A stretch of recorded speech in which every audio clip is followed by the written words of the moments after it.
বিসমিল্লাহির রহমানির রহিম।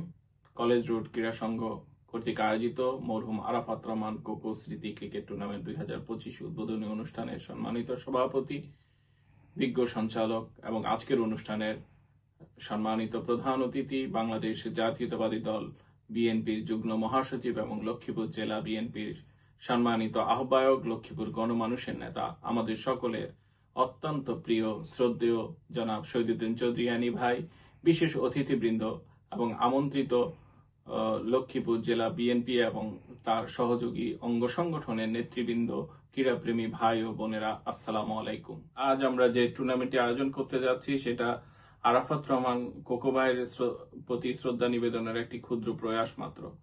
আরাফাত রহমান কোকো ভাই শুধুমাত্র একজন ক্রীড়াপ্রেমিকই ছিলেন না, তিনি বাংলাদেশ ক্রিকেট ডেভেলপমেন্ট বোর্ডের সাবেক চেয়ারম্যান হিসেবে বাংলাদেশ ক্রিকেটকে আধুনিকায়নের জন্য ওনার যে অবদান সেটা অনস্বীকার্য এবং তিনি গুরুত্বপূর্ণ ভূমিকা রেখেছেন। চলুন আমরা আরাফাত রহমান কোকো ভাইয়ের স্বপ্ন এবং কাজকে সামনের দিকে এগিয়ে নিয়ে যাই এবং সেই সাথে জনাব তারেক রহমানের 31 দফার বাস্তবায়নের মধ্যে দিয়ে একটি স্বপ্নের বাংলাদেশ গড়ে তুলি।